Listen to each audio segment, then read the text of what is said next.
I'm not an oncologist, but one of the numbers on your scan looks very problematic to me. I think it's probably cancer. And you're not a resident of the UK, so I don't know what kind of coverage you would get here in England. And in fact, in America, they follow different protocols than we do. What would you do if a doctor told you that?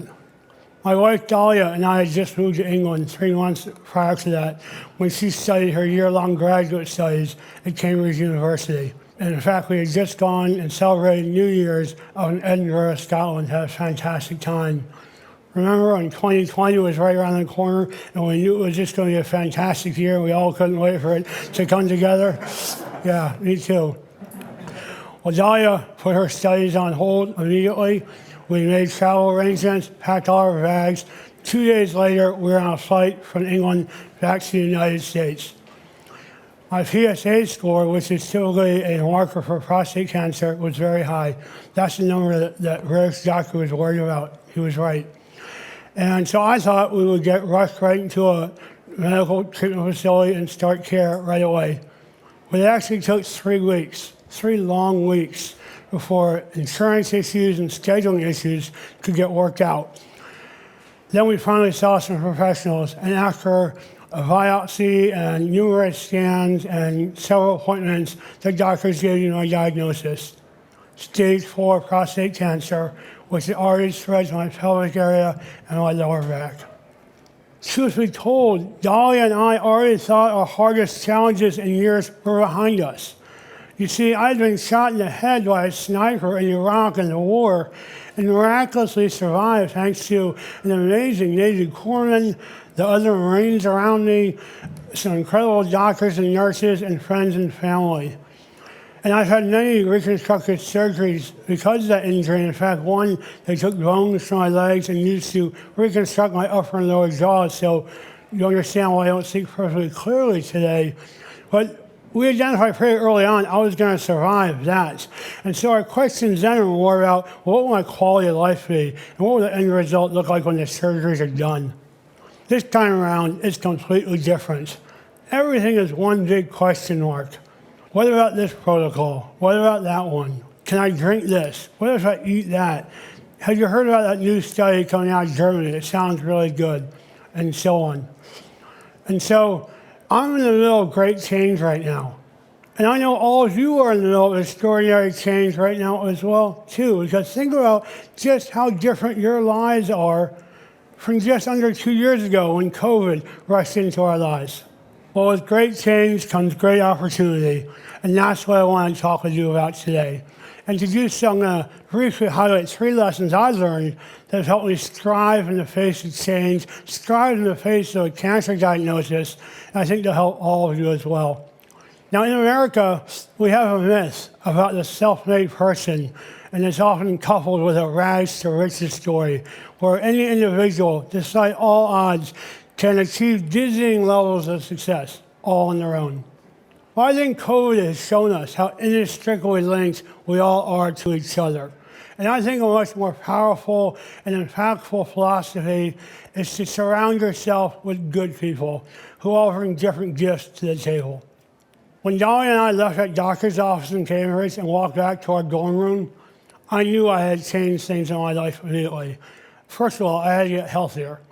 Now, as a former Marine and someone who enjoyed working out, I was already in pretty good health, but I knew I could do a lot better. That day, I quit drinking alcohol and soda, but that was just the start. I knew I had to talk to others who could advise me on what I could do to face this challenge head on. So my immediate team, of course, consisted of my oncologist and the staff, and I've been in great hands since day one. But really, 2 years into my diagnosis now, I would not be here today if it weren't for my wife, Dahlia. Dahlia is an incredible wife and a support team and a cook and a researcher and a honest friend and a power partner, all wrapped up into one and much, much more. And together, Dahlia and I have identified a number of things we could change about my lifestyle to complement my formal medical routine that I was on now. And we knew we couldn't do it on our own, so we asked for help. We turned to others for help on topics we didn't know a lot about, like detoxing my body, and energy healing, and nutrition, and diet, and other things of that nature. Well, my team has continued to grow. I now see an acupuncturist every week. She specializes just on cancer patients. Dahlia and I consult with a urologist twice a year. He focuses only on men with prostate cancer and supplements we can take to provide good health, but that also help counteract the effects of chemotherapy. I also watch a lot of videos and workshops around energy healing and mind over matter. And I've read a lot about the emerging science that supports and proves ideas about how incredibly powerful our minds can be in affecting our body when it comes to recovering from disease and injury. And of course, I consciously spend a lot more time with Dahlia and my friends and family and others who are important to me. I think we all learned that during COVID. I also treat my body with great respect. I used to eat whatever I wanted. I was a carnivore. What you put in front of me is going in. But now I follow much more of a Mediterranean diet, almost vegetarian. I stay away from sugar and gluten and dairy and processed food. I start my day with a delicious green juice. Here's a picture of some of the ingredients that go in there. It may not look appetizing to you, but when they're all blended together, it's actually quite good. Besides this, I make a smoothie every day. I think I should get a patent on it because it's so delicious. It's got berries and nuts and almond milk and cacao and protein, but it's also so healthy for me as well. I've learned a lot about this stuff. In fact, a lot of my friends turn to me with questions about their diets and their workouts because I lost 50 pounds during my health journey since almost 2 years ago in a very healthy way. Well, that's because I surrounded myself with good people and I paid close attention to the advice that they gave me. Now, in the beginning, I said I assumed a lot of you had gone through a lot of change as well. I just want to quickly test that. Hopefully I'm right. But by a show of hands, how many would agree that over the last year or two, you've experienced a significant amount of change at work, at home, at school, or in other parts of your life? Okay, it looks like almost everyone here has experienced some change, so I wasn't too far off on that. But how many of you have already pictured what the end of that change is going to look like? How many of you have thought in your mind about the party you're going to throw when you work through this challenge that you have going on right now? How many of you have sat quietly with your body, closed your eyes, and thought about the feelings now, experiencing now, that you're going to feel in the future? Well, that brings me to my second lesson, which is to decide what your ending is going to be and stay focused on that through good times and bad. Now, we're all familiar with the idea of understanding your why. So this lesson is linked to that because you can't really decide your ending unless you know why you want that ending. I want a cancer-free body. I want to reach remission. And on a surface level, it's because you might say, I want to keep living. But on a deeper level, I want to spend another 50 years with Dahlia, living our lives' dreams, as we talked about, and traveling the world and growing old together. And I am going to have that cancer-free body. And trust me, I've pictured many, many times the remission party we're going to throw together. It's going to be a barn burner. We're bringing together everyone who has played a part in my health journey, and it's going to be fantastic. Now, I'm not saying the journey is going to be easy.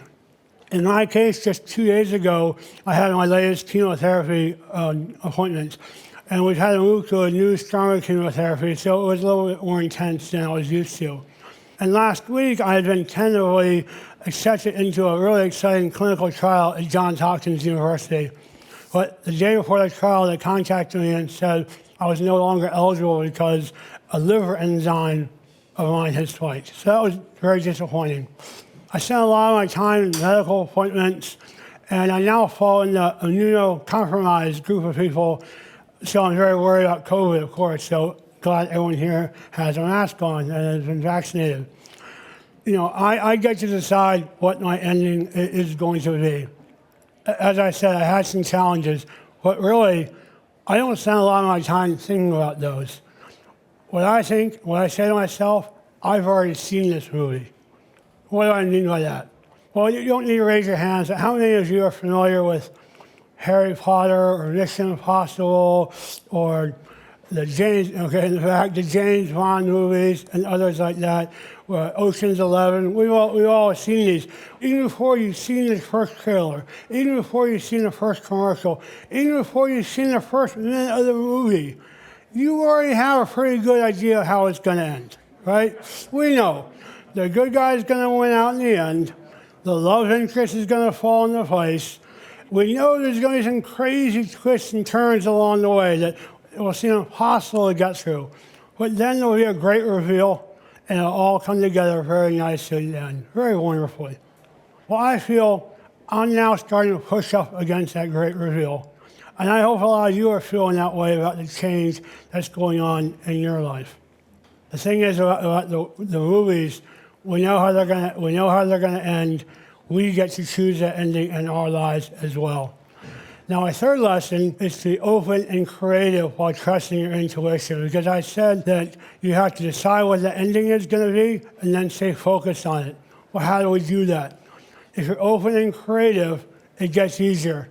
And so I've been very open in the many possible solutions that I could have in my life and how I changed my lifestyle. I already talked to you about a couple of them.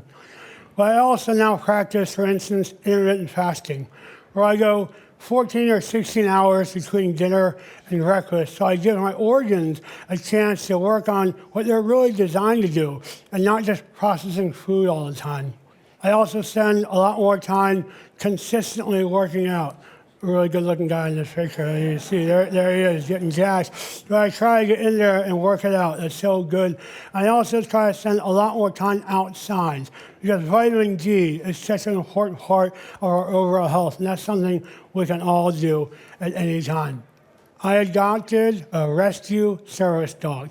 She's a beautiful Rottweiler. I wanted a Rottweiler for a long time, and I read studies that show that service dogs, when they're brought in around cancer patients, specifically who are in chemotherapy, it raised their social and emotional well-being. And that's something I really need right now. And I also read a lot of studies, and perhaps you already know this, that having a loving pet at home decreases the cortisol in your body. This is the stress that's in your body. It used to be a big problem for me. But they also help raise your endorphins. So she's made a big change in our life in the short time that we've had her. So I talked about getting in touch with your intuition, and this is critical. And we know that people throughout society, thousands of years, have been trying to understand how the mind and body work together. And you can do this on your own a number of ways, whether it's through a guided meditation or reading affirmation cards or doing tapping or just closing your eyes and mentally walking down through your body, listening to your body, seeing what feels good, what doesn't, what is the message that your body is giving you. As a former rugby player and U.S. Marine, these don't come naturally to me, okay, believe it or not.